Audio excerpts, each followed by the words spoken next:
la place dedans. Prions. Notre Seigneur et Père, nous te sommes infiniment reconnaissants. À toi seul la gloire. À toi seul l'honneur. À toi seul la louange. Et à toi seul les actions de grâce. Nous sommes très contents d'être avec toi, Seigneur. Tu nous as sauvés. Tu nous as donné la vie, une vie abondante en Jésus-Christ. Merci pour la parole que tu envoies aujourd'hui, pour nous réconforter, pour nous accompagner dans la victoire quotidienne. Que cette parole soit oui et amen dans nos vies. Merci Père pour l'onction que tu envoies pour nous instruire à connaître Christ et Christ seul comme Seigneur et Sauveur. Que tout soit à toi dans le nom de Jésus. Amen. Amen. Nous vous saluons dans le précieux nom de Jésus-Christ. Et nous sommes heureux de partager la parole de Dieu avec chacun d'entre vous. À tous ceux qui nous visitent pour la première fois, que la grâce, l'amour et la paix soient votre partage. Merci de nous visiter. Amen. Amen. Comme vous le voyez derrière, notre année de la manifestation de l'esprit de conquérant vainqueur pour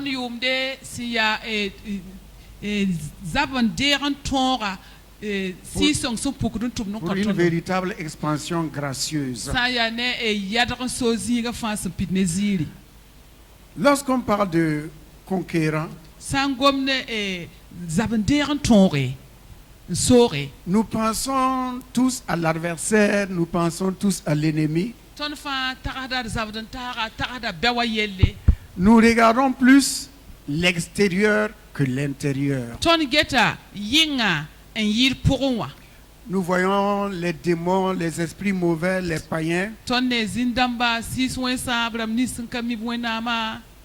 Mais la première conquête doit être d'abord dans notre cœur.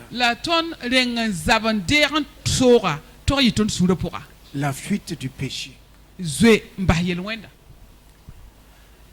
Si nous désirons conquérir le monde, l'ennemi, tandis que dans nos propres familles d'abord,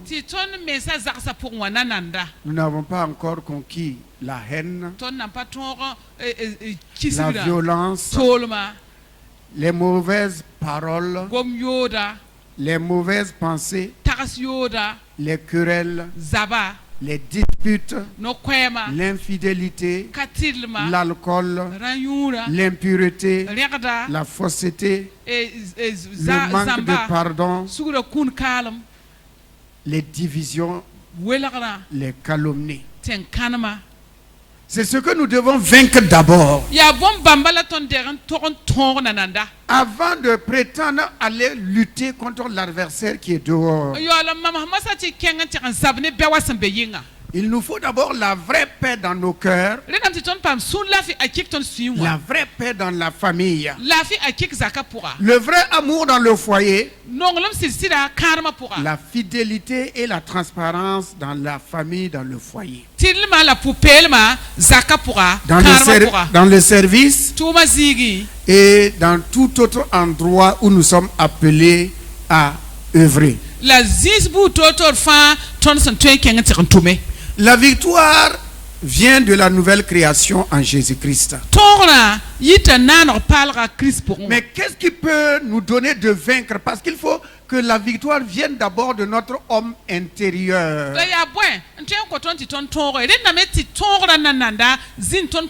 Que nous-mêmes, à l'intérieur de nous, notre vie quotidienne soit une victoire.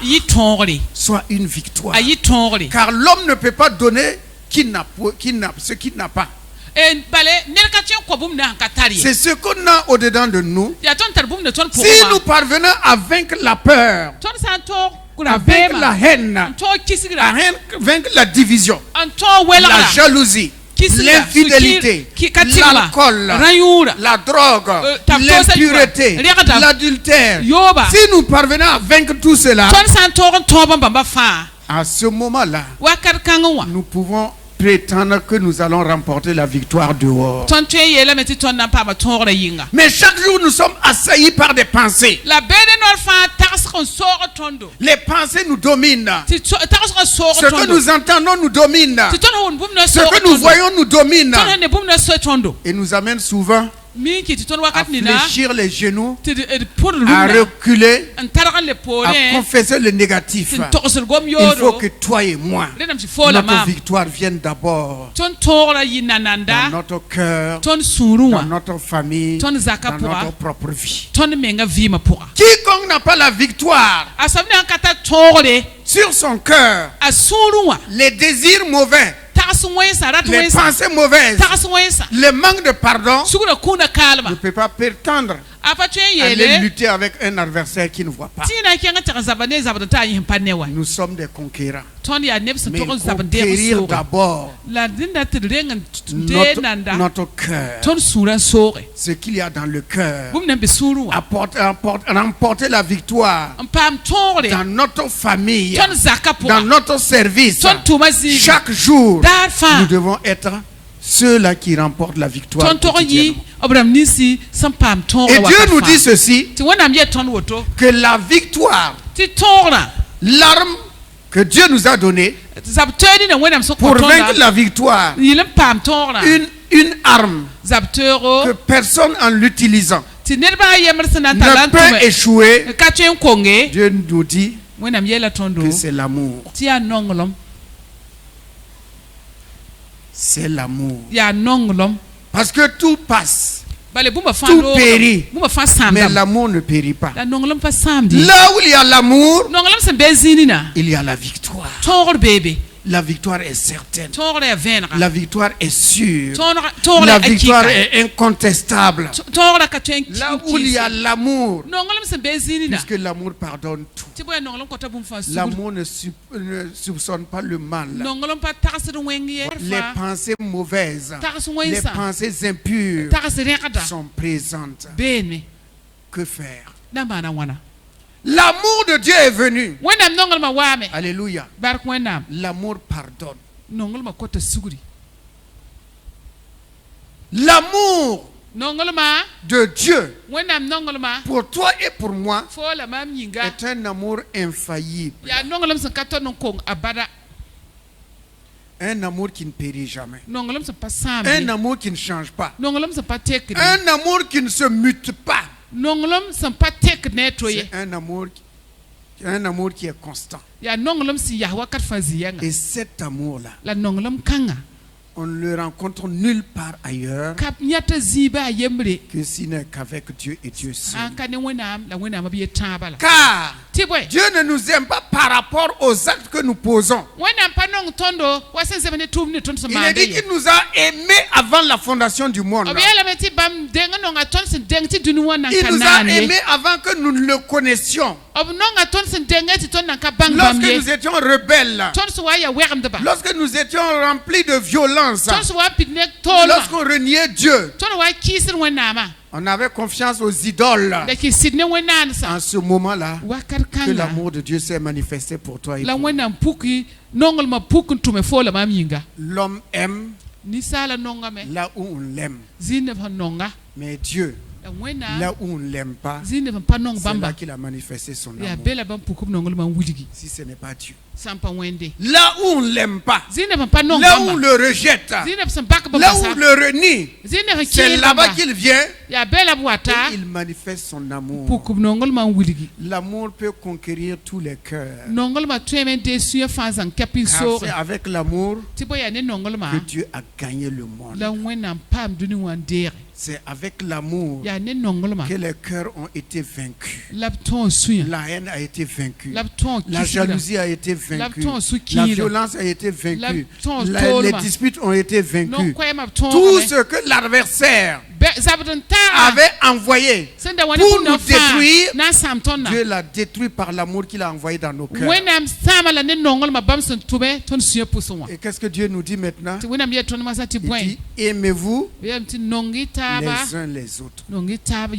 À ceci seulement que le monde saura que vous m'appartenez. Que vous m'appartenez. Là où il y a l'amour, l'amour dans le foyer, l'amour dans le service, c'est là que Dieu manifeste sa grâce, que la présence de Dieu est là. Mais qu'est-ce qu'on voit aujourd'hui? Dans les familles, il n'y a pas de fidélité.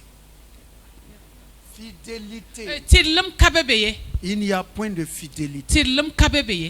Il n'y a point de transparence. La moindre petite chose, c'est la bagarre.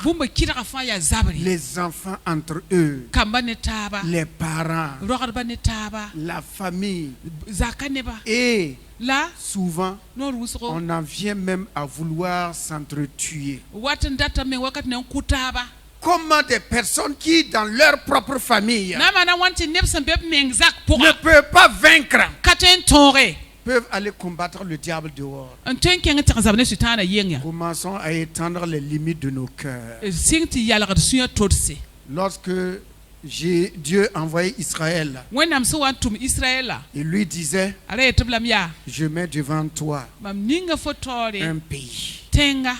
Mais lorsque tu vas aller rentrer dans ce pays, tout au long de ce chemin-là, tu vas rencontrer des déserts, tu vas rencontrer des fleuves, tu vas rencontrer des montagnes, tu vas rencontrer des hommes de toute taille et de tout caractère. De quel pays Dieu parle? De quel pays Dieu parle? Dieu veut parler de nos propres cœurs.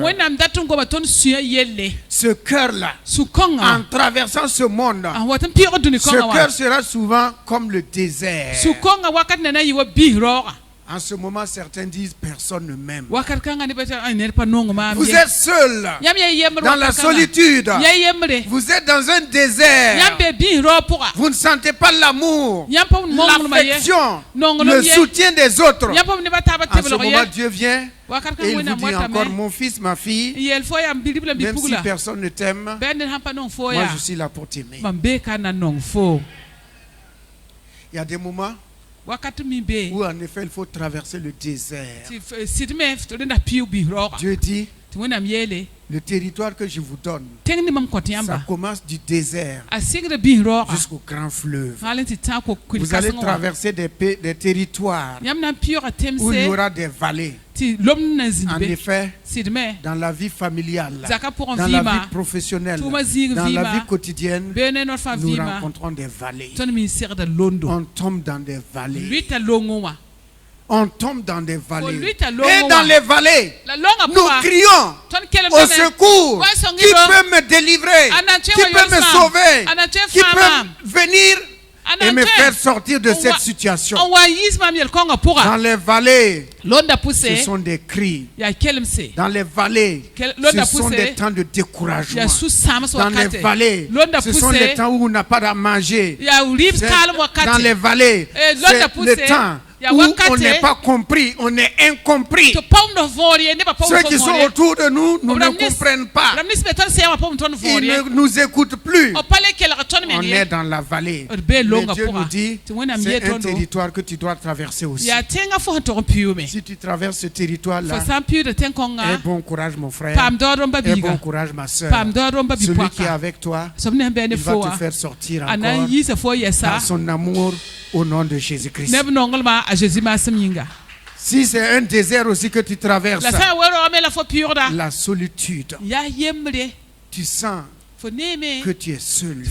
Même les gens qui sont autour de toi, ils sont autour de toi, mais ils ne comprennent pas la situation que tu vis. C'est toi seul qui connais ce que tu vis, la douleur, puisque dans le désert, il y a la chaleur, il y a le soleil. C'est toi seul qui connais la douleur que tu as au fond de ton cœur. Si tu es dans ce désert-là, tu n'es pas seul. Dieu est avec toi. Il te fera sortir de ce désert-là parce que c'est un Dieu d'amour. C'est un Dieu d'amour, un Dieu de compassion. Ensuite, il dit que vous allez rencontrer des montagnes. Des montagnes. Ce sont des difficultés que des hommes créent. Que des hommes créent. Ou nous-mêmes, nous pouvons créer. Par notre marche, par nos paroles, par nos actions, ça devient des montagnes. Ça devient des montagnes. Le péché devient comme une montagne. La peur devient comme une montagne. Le manque d'affection, d'amour devient comme une montagne. La trahison, l'infidélité deviennent comme des montagnes. Le manque à manger, ça devient comme une montagne. Mais Dieu nous dit que nous allons rencontrer des montagnes. Lorsqu'on rencontre une montagne, on a trois solutions. Trois solutions. Soit on contourne la montagne, soit on grimpe la montagne, soit on fait un trou à travers la montagne et on passe. Quelle est ta force? Qu'est-ce que tu vas faire? Tu vas contourner la montagne, tu vas monter la montagne, ou bien tu vas ouvrir la montagne et passer. La solution, tes genoux à terre. Prie. Appelle le Seigneur, car il est écrit: qui es-tu, montagne, devant Jérobabel? Ce n'est ni par la force, ni par la puissance, mais par mon esprit, dit le Seigneur. Si tu es en train de grimper une montagne, la montagne de la difficulté, cherche une chose, il y a une main qui te tient, afin que tu ne tombes pas, que tu ne recules pas. Tu vas franchir cette montagne-là encore au nom de Jésus. Tu franchiras la montagne au nom de Jésus-Christ. L'amour de Dieu te donnera aussi. Lorsque tu vas rencontrer des fleuves et tu dois traverser ces fleuves-là, ce n'est pas de l'eau qu'on utilise pour boire, pour se désaltérer, pour se laver, pour préparer. Non. Ces fleuves qui sont devant toi, ce sont des barrières qui t'empêchent de passer de l'autre côté. Parce que de l'autre côté, il y a le succès, il y a la victoire, il y a la joie, il y a la paix, il y a l'harmonie. Mais il y a un fleuve qui est là. Non pas pour te faire du bien, mais pour t'empêcher d'arriver de l'autre côté. Mais celui qui a traversé la mer Rouge, qui a ouvert la mer Rouge, celui qui a ouvert le Jourdain, celui qui a marché sur l'eau est avec toi. Tu vas arriver de l'autre côté par la grâce de Dieu, car Dieu est amour. Car Dieu a tant aimé le monde. Car Dieu t'aime tant qu'il a donné. Dieu est un donateur.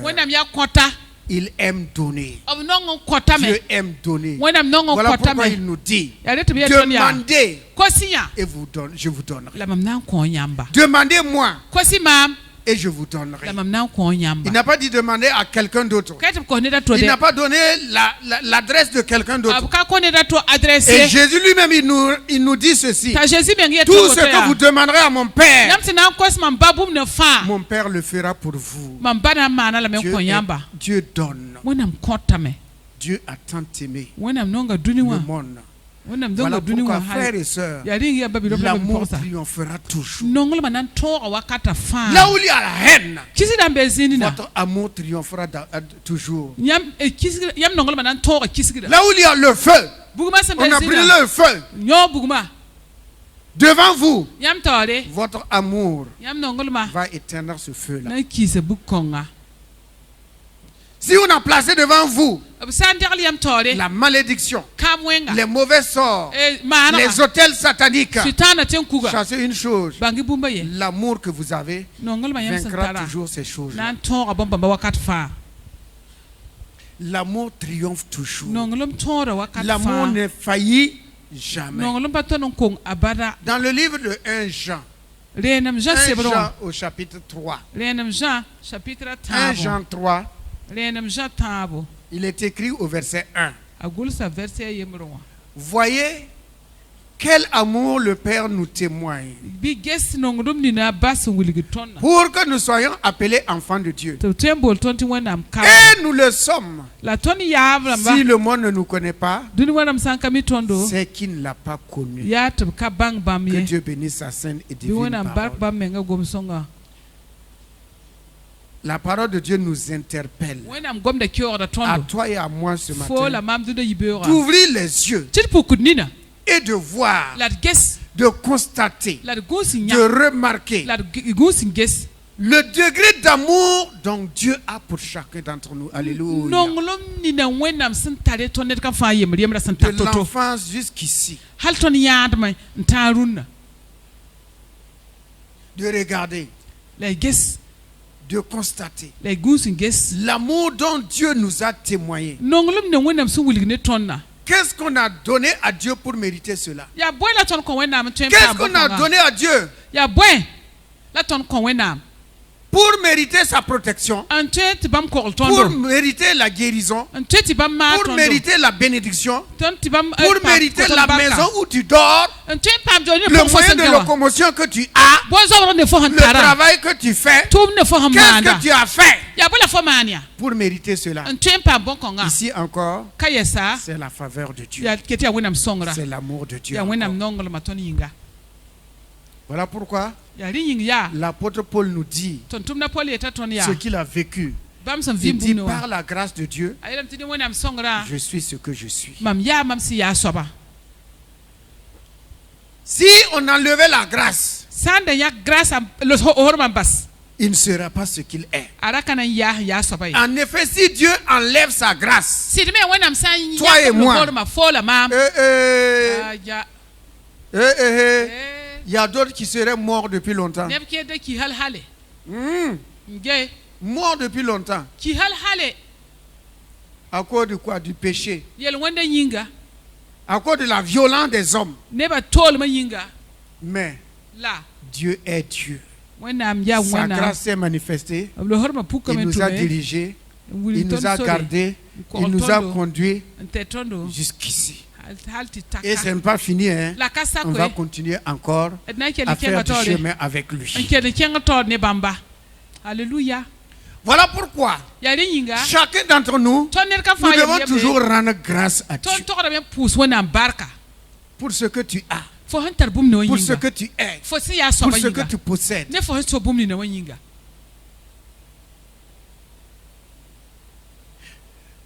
Un homme avait un vélo. Et il se plaignait avec Dieu que tous ses camarades ont des motos et d'autres ont des voitures. Et lui, il n'a qu'un vélo. Il se plaignait. Il se plaignait. Il se plaignait. Ok, un jour, il va poser son vélo et quelqu'un d'autre prend le vélo.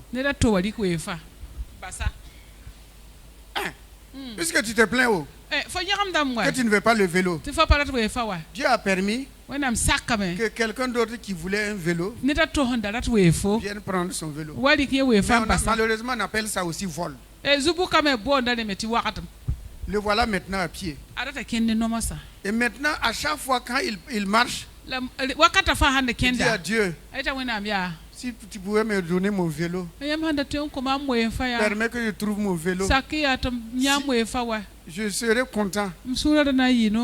L'homme est toujours ainsi. Regardez le peuple d'Israël dans le désert. Dieu lui envoie la manne. Il ne cultive pas. ils ne sèment pas, ils ne récoltent pas, ils ne travaillent pas. Mais Dieu leur envoie la nourriture. Leur travail, c'est aller ramasser, cuire et puis manger. Un jour, ils disent à Dieu qu'ils sont fatigués de cette misérable nourriture.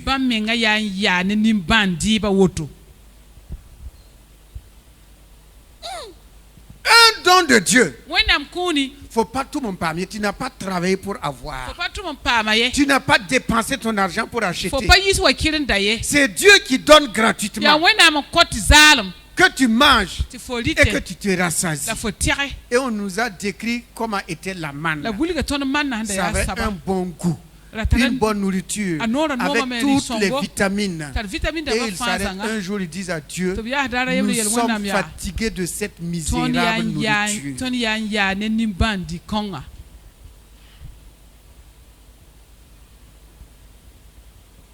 Ils traitent Dieu de quoi? De méchant, misérable, qui leur donne la nourriture misérable. Et ils disent qu'ils veulent la viande. Que lorsqu'ils étaient en Égypte, ils mangeaient du poisson, des concombres, et ils mangeaient quoi? De la viande. Qu'ils étaient assis devant des pots de viande. Qu'ils étaient assis devant des pots de viande. Un esclave.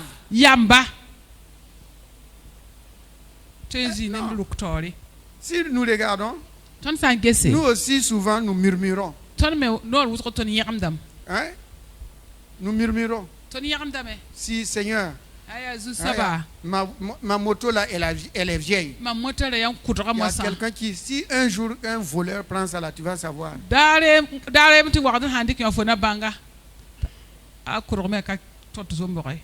À Ouagadougou à pied, un voleur prend ta moto. Même ceux qui tu penses qu'ils vont te remorquer là, ils te voient à gauche, ils passent par le 6 mètres suivant.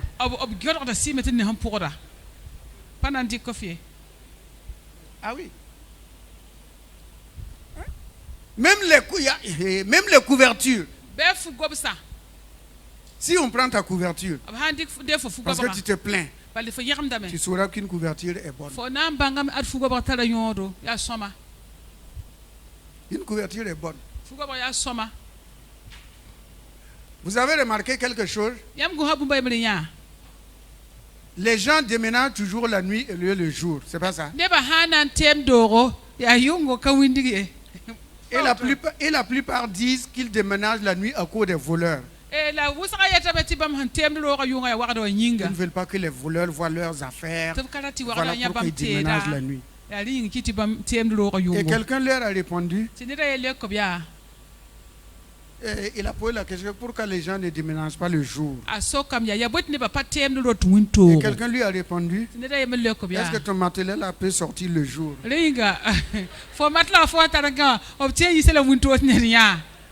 Ah, parce qu'il y a des matelas qui ne peuvent pas sortir le jour. Hein. Il faut que ça soit seulement la nuit.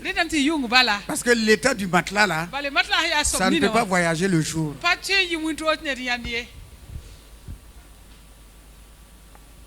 Ce sont des choses dont on n'y pense pas, alors que c'est important.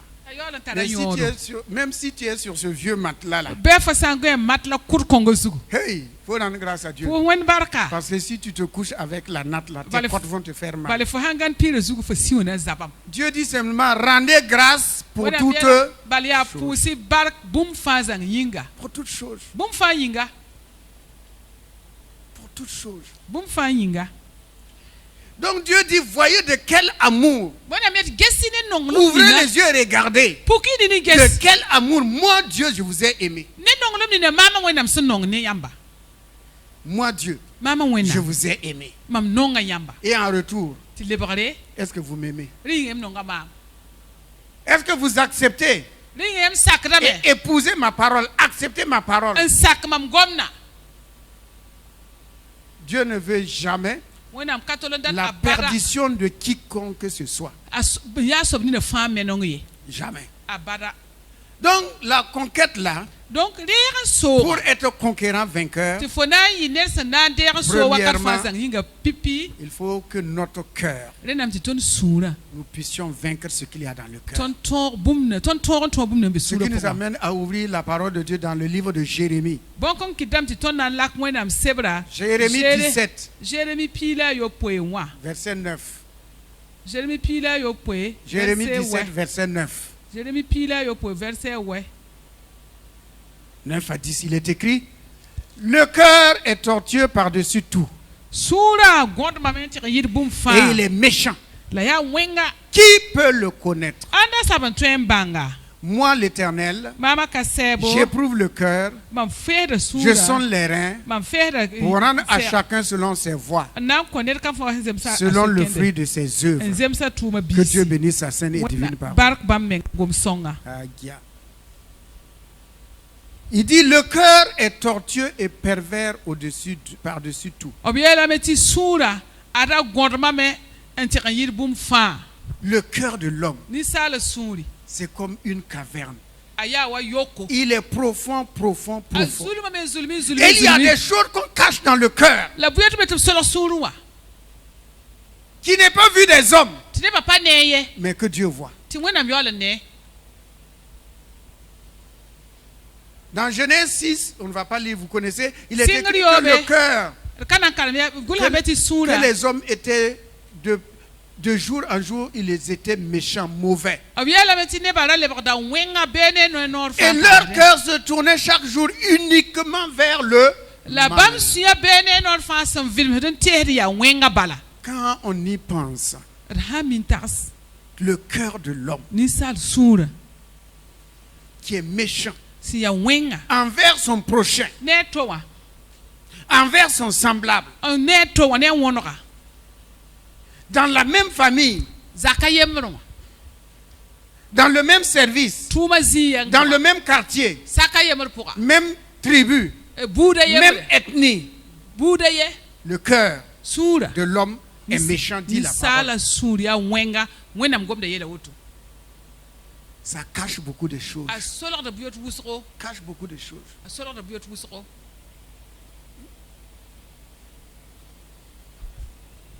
Ça cache. Regardez même les portables là. Il y a des gens qui ne veulent même pas que leur femme ou leur mari ou leurs parents voient leur portable.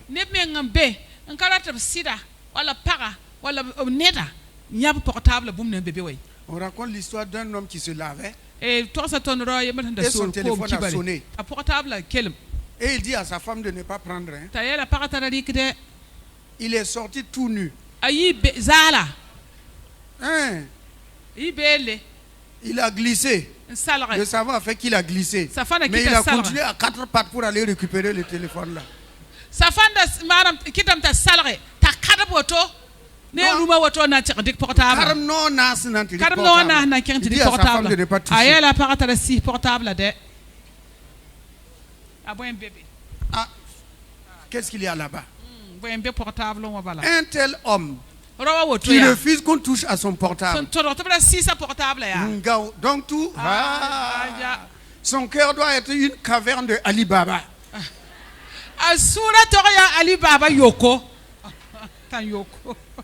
Beaucoup de choses cachées là-bas.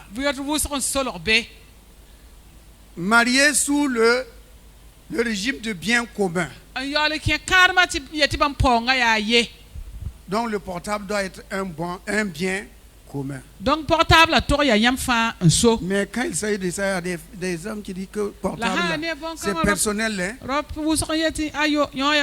d'autres disent c'est pour cela que j'ai acheté un portable. Tu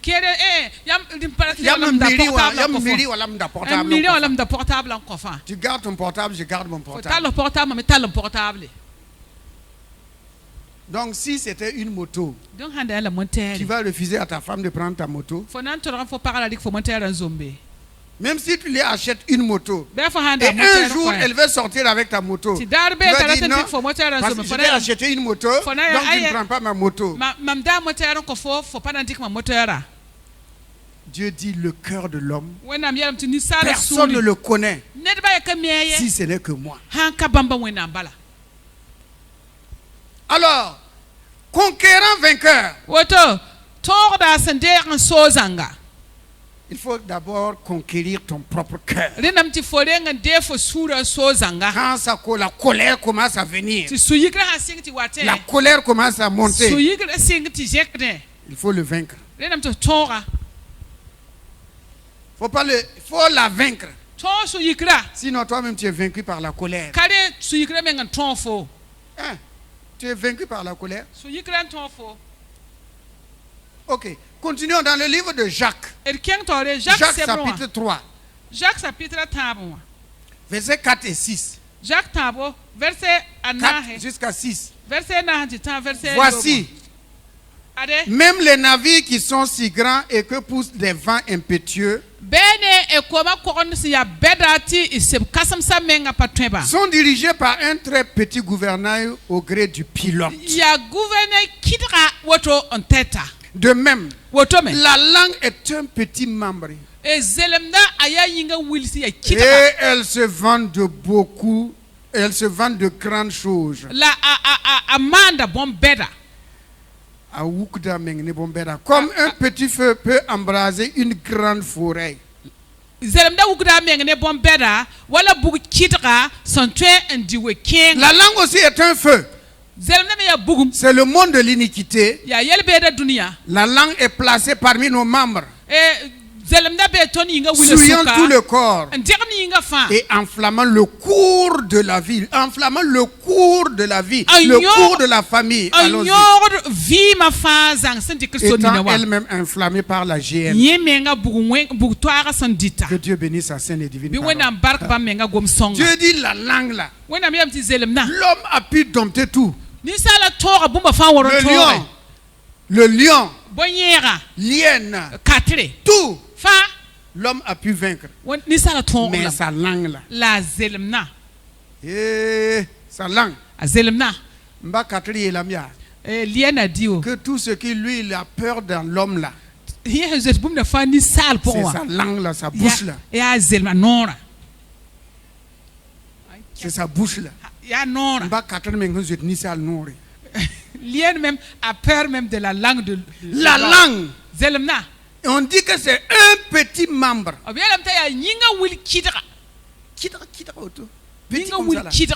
Mais ce que elle est capable de faire, ce que la langue est capable de faire, c'est comme un brin d'allumette que vous craquez et une grande forêt s'enflamme.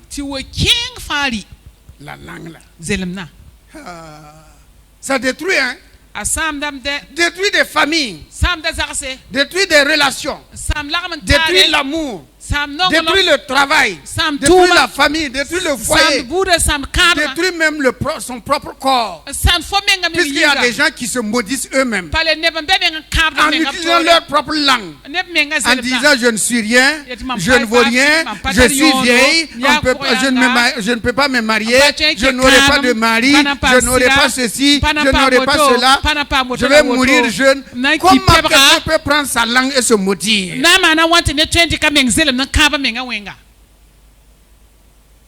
C'est Dieu qui dit, hein, que la langue est un petit membre, mais qui enflamme tout le cours de la vie. Deux personnes qui sont assises en train de causer, de partager de bonnes choses. Il suffit qu'une mauvaise parole sorte et les deux là vont se lever, se serrer les cols. Qu'est-ce qui a provoqué? La langue. La langue. Donc c'est pour dire la langue là. On dit qu'elle détruit, elle détruit. Elle détruit. Quelqu'un qui a été employé, il a un chef de service. Qui a fait j'ai l'honneur. Je sollicite un emploi. On lui donne le travail. Il peut un jour, il va s'arrêter devant le patron. Même dit ta faux acte là. Je marche chez toi. Même dit ta faux acte là.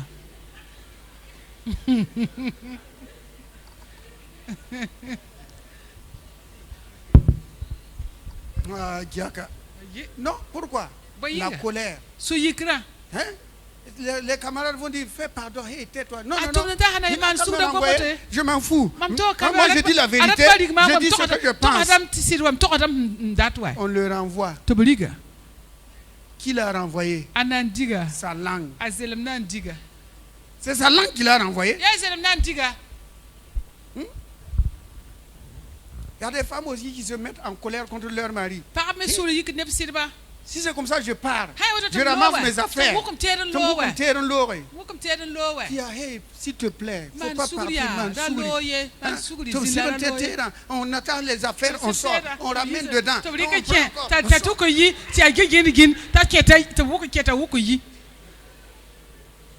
À la fin, le mari dit, laissez-la partir. Elle est partie. Une semaine plus tard. Aïe. Si je pouvais revenir encore repartir où? La langue là, la langue là. On dit que ça tue. La langue tue. La langue tue. Mais là, vous avez des langues sanctifiées, non, mes soeurs? Ou bien, vous ne vous mettez jamais en colère. Hein? Dieu voit.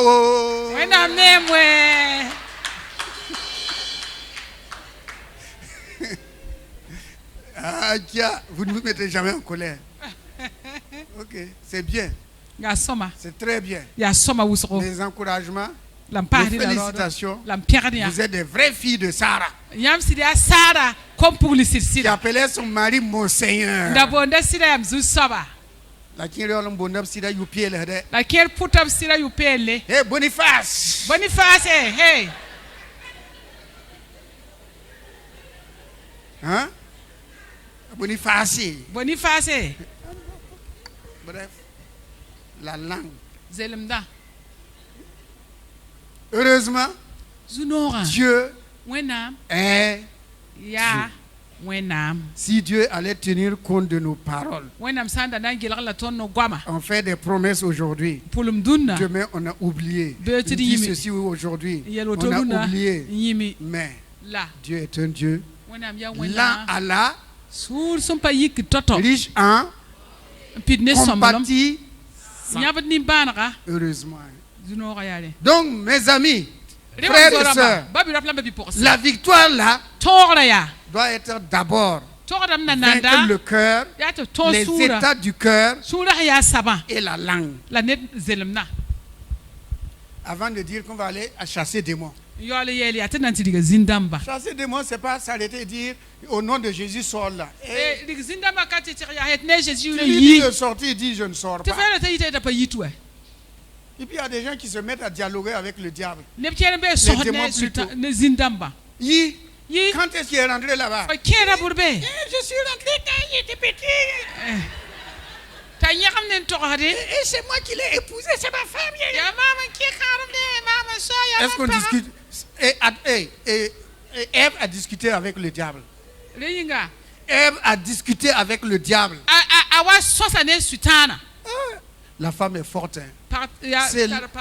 C'est la seule créature qui a pu discuter avec le diable. Face à face.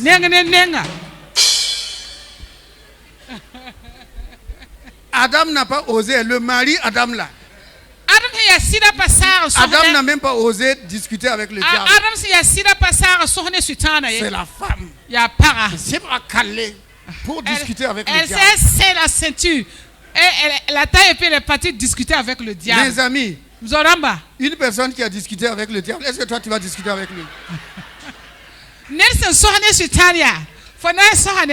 Un gosse.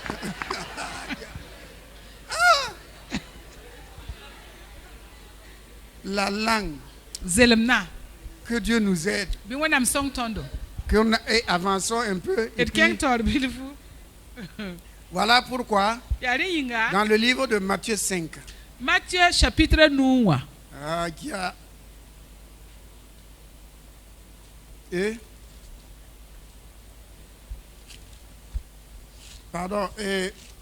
reviens en arrière, Josué 11.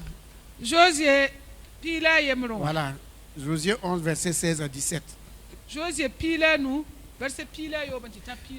C'est ainsi que Josué s'emparait de tout ce pays, de la montagne, de tout le Midi, de tout le pays de Goshen, de la vallée, de la plaine, de la montagne d'Israël et de ses vallées. 17. Depuis la montagne nue qui s'élève vers Séhir jusqu'à Baal-Gad, dans la vallée du Liban, au pied de la montagne d'Hermon, il prit tous leurs rois, les frappa et les fit mourir. Amen. Ici, regardons ce qui peut se trouver devant nous comme difficulté. Les montagnes, les vallées, les cours d'eau. Dieu a décrit cela. Mais il dit à Josué, toi, tu vas les vaincre. Et en effet, Josué est allé, il les frappa et les fit mourir. Ce qui veut dire que tout le territoire que nous allons traverser, ce qui peut venir dans nos cœurs, dans notre environnement, Dieu nous donne la capacité de les vaincre et de les détruire. De les détruire. Détruire ces montagnes qui s'élèvent, les difficultés qui s'élèvent, les vallées où on est souvent dans la solitude. Dieu nous donne de les vaincre tous. Dans le nom de Jésus. Ainsi, allons maintenant dans Matthieu 5.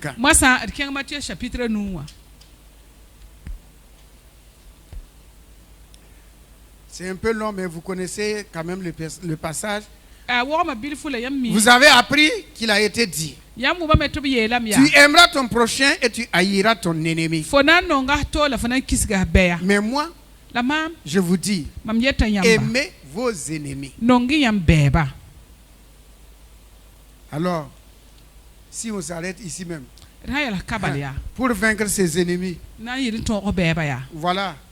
Dieu dit, c'est par quoi? C'est par l'amour qu'on peut vaincre ses ennemis. Ce n'est pas dent pour dent, œil pour œil, bras pour bras, jambe pour jambe. Non. Il dit, aimez vos ennemis. Un ennemi doit être aimé. Ensuite, dit, bénissez ceux qui vous maudissent. La bénédiction est pour ceux qui nous maudissent.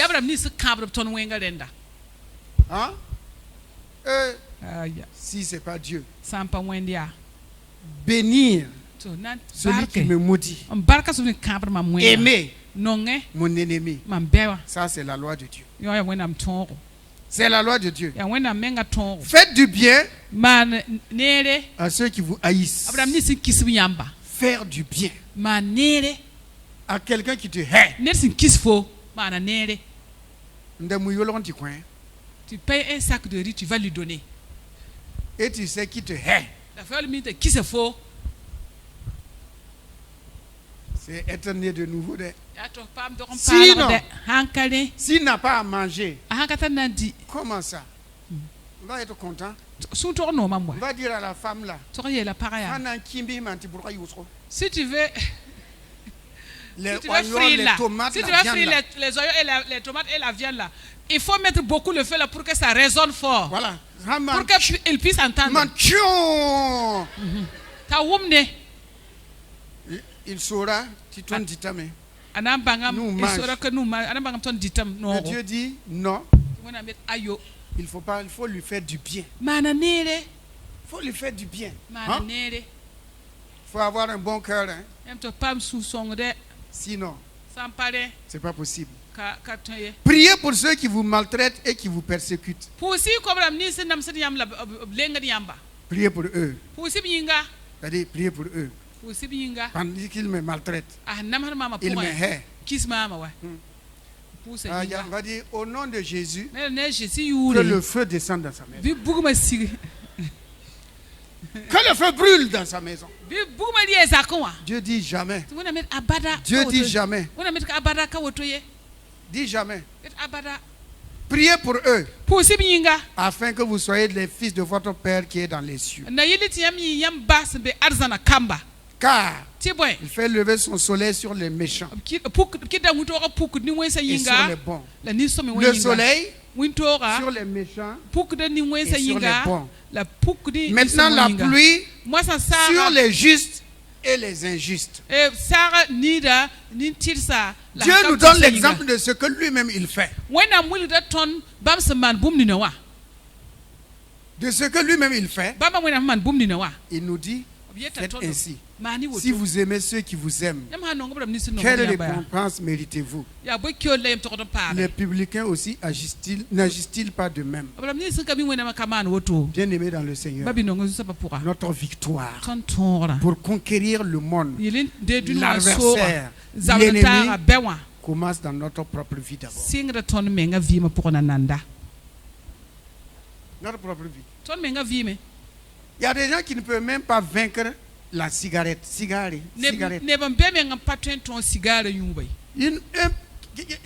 ne dépasse pas combien de centimètres.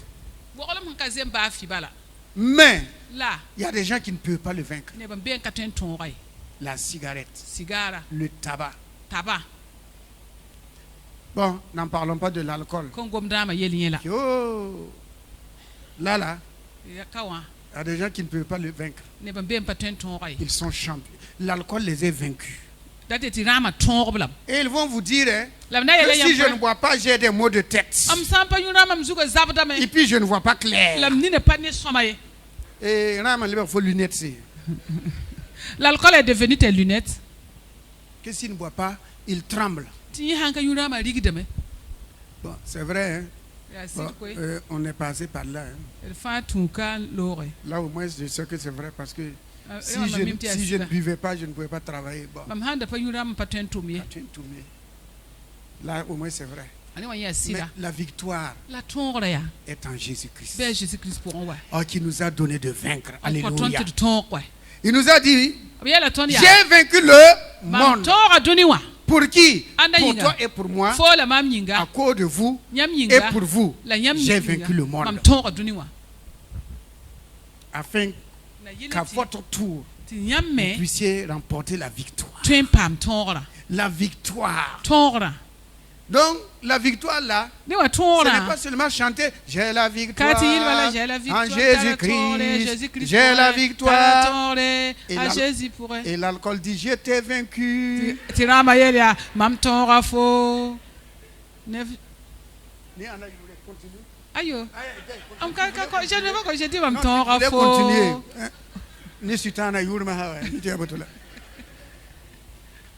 C'est ça. Vous voyez? Donc c'est pas le fait de chanter, c'est le fait de vivre, c'est un fait. Je l'ai vaincu. J'ai vaincu l'alcool. Bon, à la sortie on va voir. L'alcool est dehors, il écoute. Soir on va se voir. D'ici le soir on va voir. Si tu ne vas pas me goûter. Et avant le soir, si je ne bois pas, je ne vois pas. L'alcool dit, je l'ai vaincu. Je l'ai vaincu, je l'ai eu encore, je l'ai vaincu. N'en parlons pas des yeux. Si on parle des yeux, ça c'est grave. La convoitise des yeux. Les deux yeux là. Parti sans cana. Pardonnez-moi l'exclamation, les deux yeux là. Ça vient de la convoitise vient d'où? Les deux yeux. Quand l'œil voit, il transmet déjà ici. Si tu pouvais avoir cette moto là, regarde la moto là. Si tu avais ça, tu poses tes deux pieds, tu t'es fourré. Voilà. On dirait qu'elle a déjà fait ça. Pour traverser le quartier maintenant. Et tout le monde va regarder. C'est ça, hein? Quand quelqu'un commande une voiture ou une moto, la personne est pressée que la moto arrive. Et elle décrit déjà l'habit qu'elle va porter. Le jour où il va sortir avec cette moto, les gens vont la voir avec cette moto. Et surtout, à Matthias 50, je vais aller planer devant lui. Comme Matthias qui ne m'aime pas là, je vais passer devant lui. Pire des va-et-vient. Ce jour-là, je deviens Johnny Walker. Je vais. Pour que Matthias voit que j'ai une moto. Les yeux là, ces deux-là. Tant qu'ils ne dorment pas, tant qu'ils ne sont pas fermés.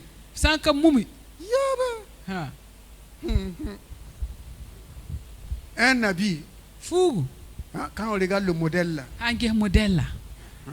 On photocopie déjà avec les yeux. On va voir le tailleur. Et il faut faire comme ça. Comme ça.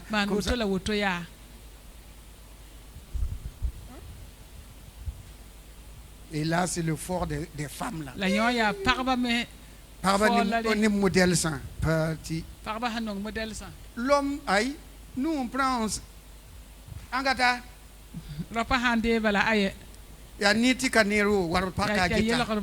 Ça regarde celui qui regarde. Mais les femmes là, les modèles, à la télé on prend modèle, dans les journaux on prend modèle, lui et elle on prend modèle, elle et lui on prend le modèle. Hein? Que c'est modèle sénégalais, c'est modèle malien, c'est modèle. Nous on ne connaît pas ça. Chemise est égale à chemise. T-shirt égale à t-shirt. Pantalon est égal à pantalon. On se met dedans seulement et puis on part. Mais modèle sans. L'œil. Ensuite, on va passer aux chaussures. Les chaussures. Ensuite, les sacs. Il faut que le sac, la chaussure et la tenue se marient.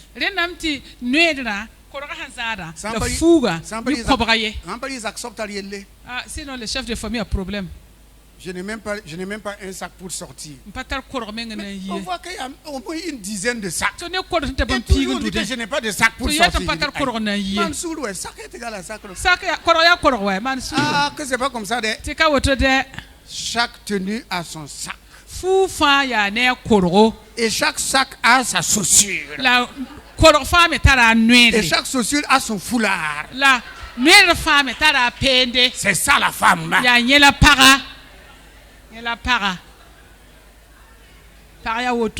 Qui a dit amen là?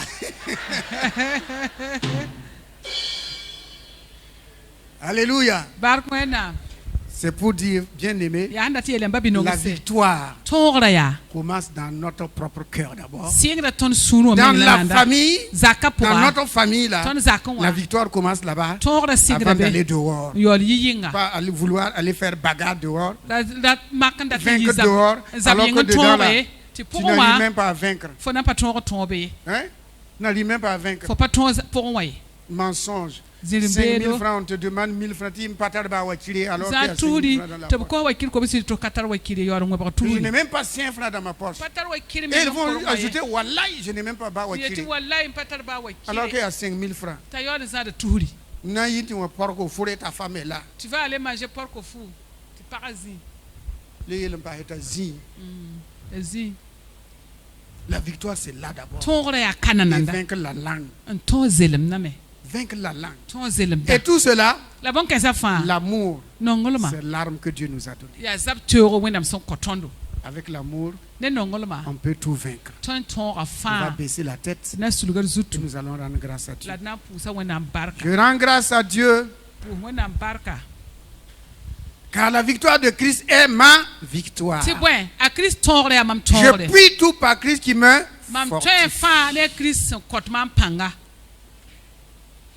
J'ai la vie de Dieu en moi. La maîtrise de la langue. Demande au Seigneur Demande au Seigneur, donne-moi de vaincre ma langue. Demande au Seigneur, aide-moi à vaincre ma langue. Si nos sœurs là, surtout, si vous voyez les commerçants au marché, comment elles vont se chamailler là-bas, la bouche là. Que le Seigneur nous aide à vaincre la langue. Dans la famille d'abord, avec les enfants, avec le mari, avec la femme, même avec les bonnes là.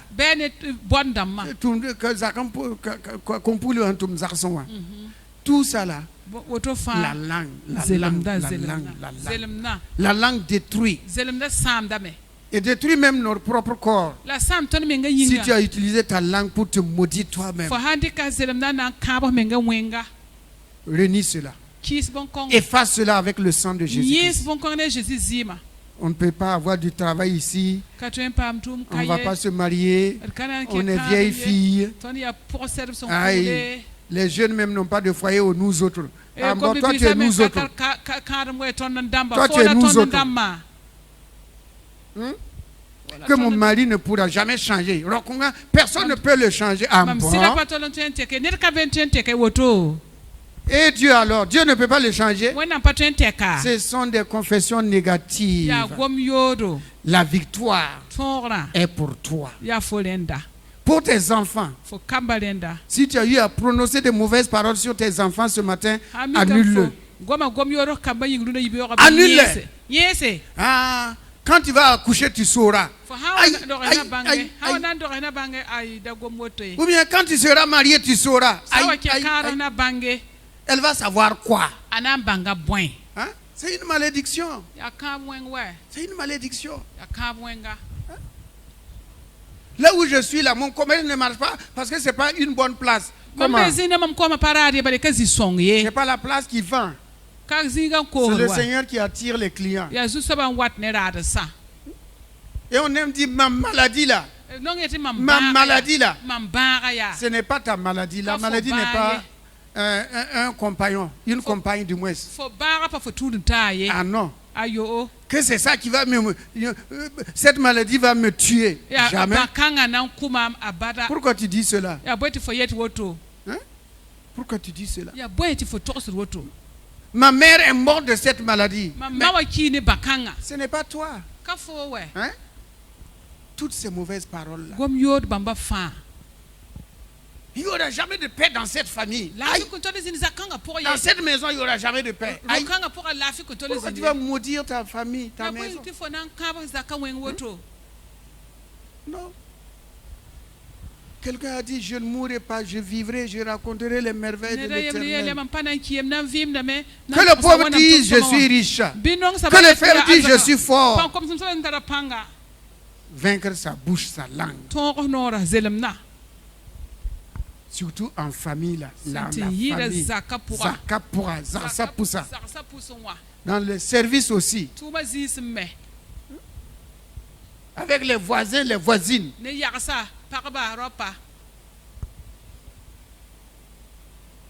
La victoire commence par là d'abord. Avant de conquérir l'extérieur. Père Saint, nous te sommes infiniment reconnaissants. Ta parole vient pour nous affranchir, pour nous libérer. Afin que nous remportons cette victoire de l'homme intérieur, de notre milieu, avant d'aller dehors pour conquérir, pour gagner des terrains. Que nos cœurs soient des cœurs qui ont vaincu le péché, vaincu la haine, vaincu la jalousie, les calomnies, l'infidélité. Que nos yeux nous amènent à voir ta vision. Jésus-Christ ressuscité, Jésus-Christ glorifié. Merci Père pour ta parole au nom de Jésus. Amen. Passons à la Sainte Seine.